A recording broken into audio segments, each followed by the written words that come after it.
And she did get Clinton to agree to ban them, and then I'm remembering this from your book, but right. He then, as soon as she had died, went back on his word. That's right, yeah. She single-handedly persuaded President Clinton to effectively U-turn on US defence policy, and he upset an awful lot of people, you know, in the military-industrial complex in America and in the CIA, by taking a stand and agreeing to support publicly and officially sign the treaty, which was then going to be the Oslo Treaty, which would have banned the manufacture, sale and deployment of all mines worldwide. Yeah, 3 weeks after Diana died, Clinton gave a speech from the Oval Office saying he'd changed his mind.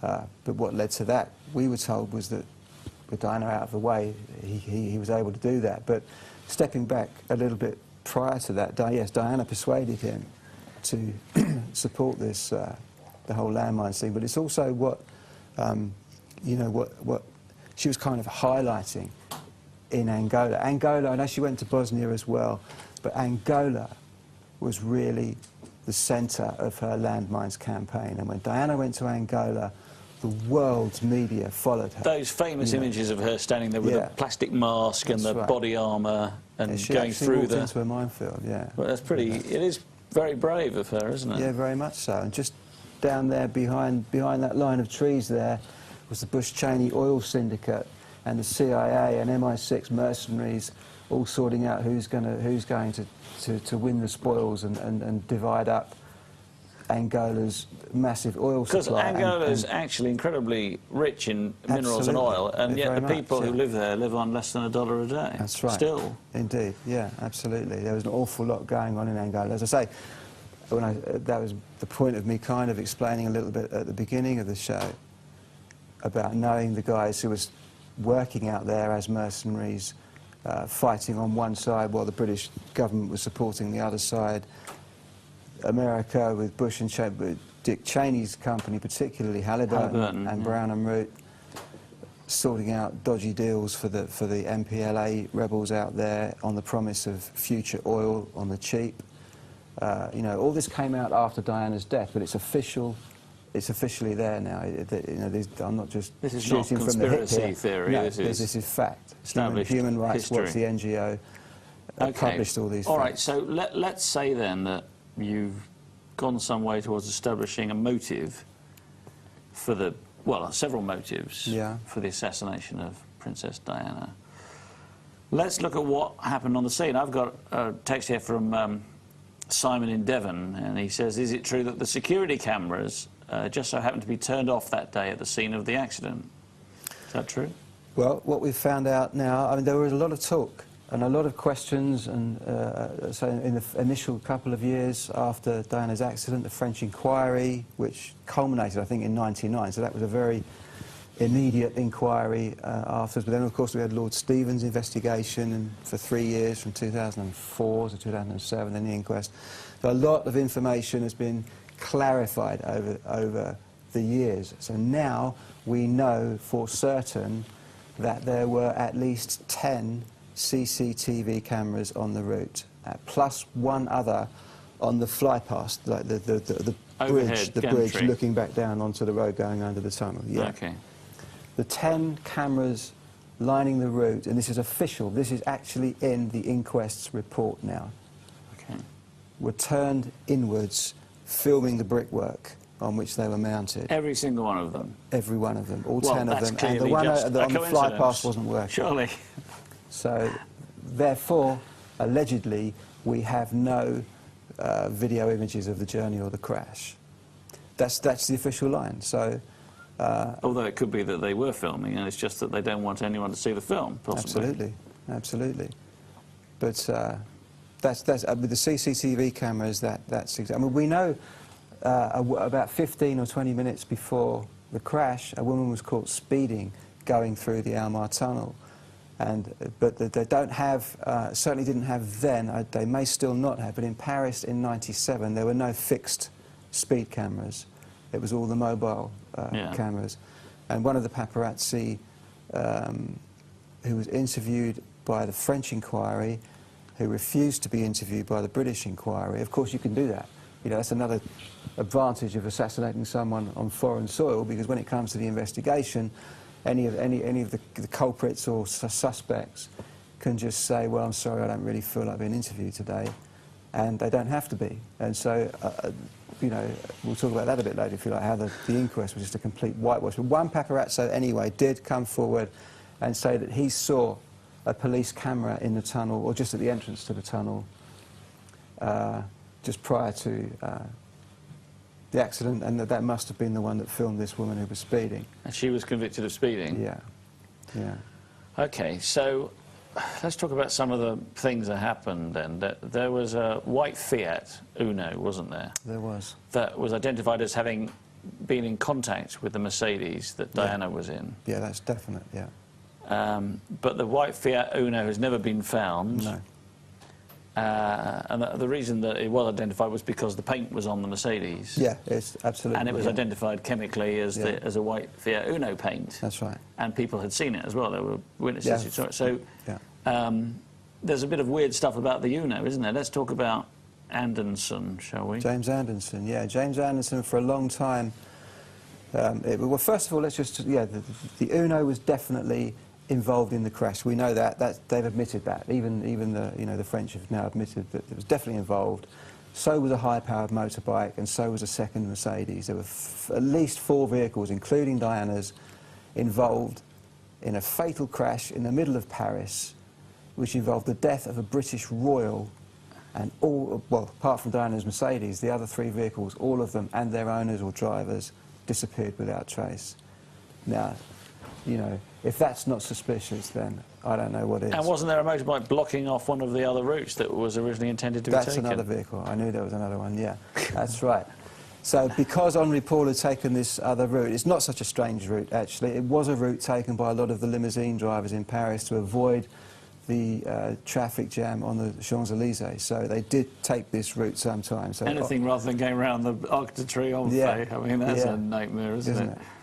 So, but he had to, then to get back to Dodie's department, just before the Almar Tunnel, he had to take the slip road off, but he couldn't, because there was a motorbike parked broadside across that exit way. So he was forced to carry on. Then we know the white Fiat Uno dipped out in front of him, clipped the Uno, and then the rest is history, as they say. And the Uno driver, there were no tyre marks, remember, no skid marks, rather, not from the Uno or Diana's Mercedes. So that Uno driver had the presence of mind, having been hit, even if it was just glance, but he was hit by 4 tons of speeding metal that smashed into a concrete pillar and spun round in front of him, 2 seconds in front of him. Yeah. He had the presence of mind just to slow down gradually and drive on, but didn't brake. There were no brake marks. Well, he didn't brake hard. He didn't brake at all. But he didn't skid. According to, he didn't brake. Really? We interviewed Professor Murray Mackay at Birmingham University, who is Britain's foremost crash expert. Okay. World-renowned. The Uno didn't brake, even. There was no evidence to show that it even broke. It braked. It just carried on. So it was driven by somebody who was extremely capable of... Yeah, without question, yeah, in my opinion. All right. So, yes, but which I wanted to just say that because there was a lot of speculation that James Anderson, who did own a Fiat Uno, a white Fiat Uno that fitted that description. And he was a paparazzo. He was indeed, yeah. Yeah. And an MI6 agent, was driving that Fiat Uno and that it was his. That never really sat that comfortably with me. I mean, if he was involved in such a high-profile assassination operation, I just couldn't see the sense that he would be driving his own car. You know, it just didn't seem to fit. In any case, the evidence seemed to suggest that Anderson was very definitely a paid informant. But whether he was a hired assassin, that's a different thing altogether. And so we don't think now that James Anderson was driving that Fiat Uno. But the point is, you know, the inquest has taken 2 or 3 almost red herrings, really. They've hung the whole story on these 3 points, you know. Was James Anderson driving that Fiat Uno? No. Well, MI6 weren't involved then, were they? You know, was Diana pregnant? No. Well, then there's no motive for her death, is there? You know, they plucked these points out and blew them up out of proportion. The whole inquest was based in the end on Mohammed Al-Fayed's allegation that she was pregnant with Dodi's child, therefore. And that they were engaged. Yeah, yeah. But the inquest started with a remit that big. Lord Stephen's remit in the first instance was to investigate, I can't quote it exactly so I'll paraphrase, but I'm pretty close, investigate whether or not Diana and Dodi died by any other means than a simple road traffic accident. In other words, was foul play involved? It was an open-ended remit, and that was how it was worded. When we received when the report was published 3 years later and £4 million worth of British taxpayers' money later, suddenly the remit was that. It was an investigation into Mohammed Al-Fayed's claim. Allegation, I'm sorry, was the word. An allegation made by Mohammed Al-Fayed of conspiracy to murder. That was it. That was the sole... That was what had happened. So anything outside of that, anything to do with landmines, for example, or anything that would have given them power to subpoena the paparazzi or whoever they wanted and really question people and find things out, was taken away completely. And now all the inquest had to do was prove that Mohammed Al-Fayed's allegation held no substance. And so I mean, that was what it was all hung on. I think it's worth making the point that Mohammed Al-Fayed was clearly hugely distressed by the death of his son. Of course, of course. And, you know, our sympathy obviously goes out to him, but it's also possible to say that he might not have been the best person to try and stir the waters to get a decision because of some of the things he himself said, which kind of muddied the waters a bit, don't you think? Yeah, quite possibly, yeah. It was a very difficult scenario for him. I agree. I can't imagine what it would be like to lose a son in any circumstances. No. And yeah, I don't really want to talk about Mohammed. I mean, we met, John and I met him a couple of times, and we didn't have anything to do with him in terms of his investigation was his and ours was ours. We did a book signing at Harrods when the first hardback edition came out. Well, he was there for your book signing, was he? Yeah, yeah, when it first came out. But that was the extent of it. I mean, I don't really want to talk too much about Mohammed Al-Fayed. Like you say, I'm total sympathy for him. But in a way, yeah, it's a shame that he was up front saying some of the things he was saying and acting in the way he was acting, especially at the inquest. Yes. In my opinion. So, in a sense, well, OK, perhaps we shouldn't talk about him, so we won't. But let's go back to the Alma Tunnel. So we've got 10 or 11 cameras that weren't working. We've got a police speed trap camera that apparently was and wasn't there. We've got 3 other vehicles in the tunnel, plus another one blocking an exit ramp, that have all disappeared and never been found.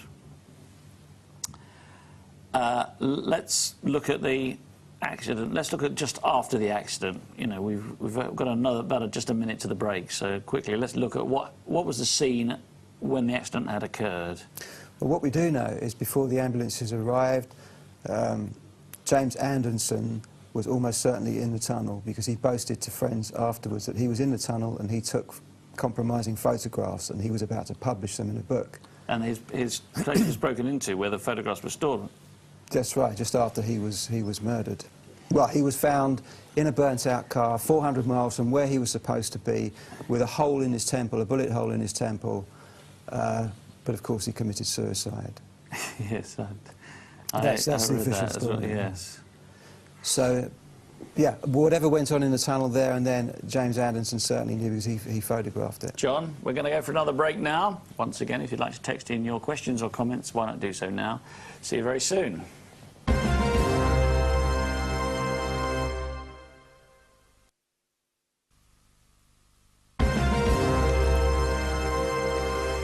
Welcome back to On the Edge with me, Theo Chalmers, and my special guest, Jon King. John, just before the break there, we were talking about the scene